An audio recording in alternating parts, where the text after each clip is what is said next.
Hi hello ನಮಸ್ಕಾರ ಎಲ್ರಿಗೂ welcome back to Vedu vlogs Kannada. ಇವತ್ತಿನ ದಿನ ನಾನು ಖಾರ ಪೊಂಗಲ್ ರೆಸಿಪಿನ ಶೇರ್ ಮಾಡ್ತಾಯಿದ್ದೀನಿ. ಒಲೆ ಹತ್ತಿಸಿ ಒಂದು ಬಾಣಲಿ ಇಟ್ಕೊಂಡಿದ್ದೀನಿ. ಬಾಣಲಿ ಬಿಸಿ ಆದಮೇಲೆ ಒಂದು ಬೌಲಷ್ಟು ಹೆಸರುಬೇಳೆ ಹಾಕ್ಕೊಂಡು ಹುರ್ಕೊತಾ ಇದ್ದೀನಿ. ಗೋಲ್ಡನ್ ಬ್ರೌನ್ ಬರೋ ತನಕನೂ ಹುರ್ಕೋಬೇಕು. ಇವಾಗ ನೋಡಿ ಚೆನ್ನಾಗಿ ಹುರ್ಕೊಂಡಿದ್ದೀನಿ. ನೆಕ್ಸ್ಟ್ ಇವಾಗ ಒಂದು ಬೌಲ್ ತೊಗೊಂಡು ಅದಕ್ಕೆ ಹುರಿದಿರೋ ಹೆಸರುಬೇಳೆ ಹಾಗೆ ಒಂದು ಬೌಲಷ್ಟು ಅಕ್ಕಿನ ಹಾಕ್ಕೊಂಡು ತೊಳ್ಕೊತಾ ಇದ್ದೀನಿ. ನೀಟಾಗಿ ತೊಳ್ಕೊತಾ ಇದ್ದೀನಿ. ರೇಷನ್ ಅಕ್ಕಿನೇ ಹಾಕಿದ್ದೀನಿ ಇದಕ್ಕೆ.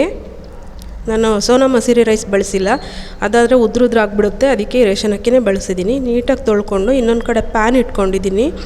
ಅಲ್ಲಿ ಹೆಸರು ಬೇಳೆ ಹಾಗೆ ಅಕ್ಕಿನ ತೊಳೆದಿಟ್ಕೊಂಡಿರೋದನ್ನ ಹಾಕ್ತಾಯಿದ್ದೀನಿ.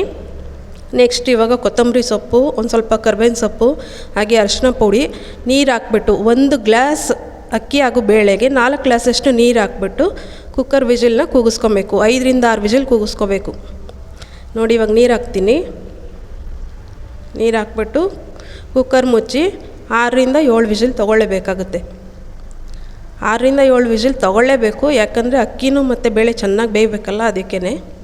ನೆಕ್ಸ್ಟ್ ಇನ್ನೊಂದು ಕಡೆ ಜಾರ್ ಇಟ್ಕೊಂಡು ಹಸಿರು ಮೆಣಸಿನ್ಕಾಯಿ ಹಾಗೆ ಶುಂಠಿನ ಹಾಕ್ಕೊಂಡು ಗ್ರೈಂಡ್ ಮಾಡಿ ಇಟ್ಕೊತಾ ಇದ್ದೀನಿ. ಈಗ ನೋಡಿ ಎಷ್ಟು ಚೆನ್ನಾಗಿ ಬೆಂದಿದೆ ಅಕ್ಕಿನೂ ಮತ್ತು ಬೇಳೆ. ನೋಡಿ ಚೆನ್ನಾಗಿ ಬೆಂದಿದೆ. ನೆಕ್ಸ್ಟ್ ಇವಾಗ ಇನ್ನೊಂದು ಕಡೆ ಬಾಣಲಿ ಇಟ್ಕೊಂಡು ಸ್ವಲ್ಪ ಎಣ್ಣೆ ಹಾಕ್ಕೊಂಡು ಎಣ್ಣೆ ಬಿಸಿ ಆದಮೇಲೆ ಕಾಳು ಮೆಣಸು ಹಾಕ್ಕೋತಾ ಇದ್ದೀನಿ. ಕಾಳು ಮೆಣಸನ್ನ ಫ್ರೈ ಮಾಡ್ಕೊಂಡು ನೆಕ್ಸ್ಟ್ ಜೀರಿಗೆ ಹಾಕ್ಕೋತಾ ಇದ್ದೀನಿ. ಜೀರಿಗೆನೂ ಚಿಟ್ಕೊಟ್ಟಿದ್ಮೇಲೆ ನೀವು ಇವಾಗ ಕಾಜು ಹಾಕ್ಕೋತಾ ಇದ್ದೀನಿ. ಸ್ವಲ್ಪ ಒಂದು 5 ರಿಂದ 6 ಪೀಸ್ ಕಾಜು ಹಾಕ್ಕೊಂಡು ಹಸಿರು ಮೆಣಸಿನ್ಕಾಯಿ ಮತ್ತು ಹಾಗೆ ಶುಂಠಿನ ಹಾಕಿ ಫ್ರೈ ಮಾಡ್ಕೊತಾ ಇದ್ದೀನಿ. ಈಗ ಫ್ರೈ ಮಾಡಿಟ್ಟಿದ್ದೀನಲ್ಲ, ಅದನ್ನು ನಾನು ಬೇಯಿಸಿಟ್ಕೊಂಡಿರೋ ಬೇಳೆ ಅಕ್ಕಿಗೆ ಹಾಕ್ಕೋತಾ ಇದ್ದೀನಿ. ಎರಡು ಮಿಕ್ಸ್ ಮಾಡ್ತಾಯಿದ್ದೀನಿ. ನೆಕ್ಸ್ಟು ರುಚಿಗೆ ತಕ್ಕಷ್ಟು ಉಪ್ಪು ಹಾಕ್ಕೋಬೇಕಾಗುತ್ತೆ. ಈಗ ಉಪ್ಪು ಹಾಕಾದ್ಮೇಲೆ ತೆಂಗಿನಕಾಯಿ ತುರಿ ಇರುತ್ತಲ್ಲ, ತೆಂಗಿನಕಾಯಿ ತುರಿ ಹಾಕ್ಕೋಬೇಕು. ಜೊತೆಗೆ ಪೆಪ್ಪರ್ ಪೌಡರು, ನಾನು ಮೆಣಸು ಹಾಕಿದ್ದೀನಿ ಹಾಗೆ ಪೆಪ್ಪರ್ ಪೌಡರು ಹಾಕಿದ್ದೀನಿ.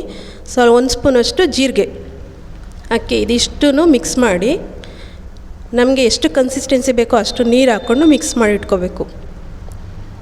ನೋಡಿ ಮಿಕ್ಸ್ ಮಾಡ್ತಾಯಿದ್ದೀನಿ. ಮಿಕ್ಸ್ ಮಾಡಾದಮೇಲೆ ಒಂದು 5 ರಿಂದ 6 ನಿಮಿಷ ಚೆನ್ನಾಗಿ ಕುದಿಸ್ಕೋಬೇಕು. ಯಾಕಂದರೆ ನಾವು ಮಾಡಿಟ್ಟಿರೋ ಈ ಮಸಾಲೆ ಎಲ್ಲ ಹಾಕಿದ್ದೀವಲ್ಲ, ಅದೆಲ್ಲ ಒಂದಕ್ಕೊಂದು ಬೆರ್ತೋಗಬೇಕು. ನೋಡಿ ಇವಾಗ ಕುದೀತಾ ಇದೆ. ಸೂಪರಾಗಿತ್ತು ಖಾರ ಪೊಂಗಲ್, ಮಾತ್ರ ಸೂಪರಾಗಿದೆ. ನೆಕ್ಸ್ಟ್ ಇವಾಗ ಒಂದು ಬೌಲ್ಗೆ ಎತ್ತಿಟ್ಕೋತಾ ಇದ್ದೀನಿ. ನೋಡಿ ಅದೆಷ್ಟು ಚೆನ್ನಾಗಿ ಕುದೀತಾ ಇದೆ, ಎಷ್ಟು ಚೆನ್ನಾಗಾಗಿದೆ ಅಂದರೆ ಖಾರ ಪೊಂಗಲ್ ಮಾತ್ರ ಸೂಪರಾಗಿ ಟೇಸ್ಟಿಯಾಗಿದೆ ಇವತ್ತು. Thank you. ಇಷ್ಟ ಆದರೆ ಲೈಕ್ ಮಾಡಿ, ಕಮೆಂಟ್ ಮಾಡಿ, ಶೇರ್ ಮಾಡಿ. ನೋಡಿ ಕನ್ಸಿಸ್ಟೆನ್ಸಿ ಎಷ್ಟು ಚೆನ್ನಾಗಾಗಿದೆ. ಚಟ್ನಿ ಜೊತೆ ಕಾಂಬಿನೇಷನ್ ಸೂಪರಾಗಿರುತ್ತೆ, ಖಾರ ಪೊಂಗಲ್ಗೂ ಚಟ್ನಿಗೂ. Thank you.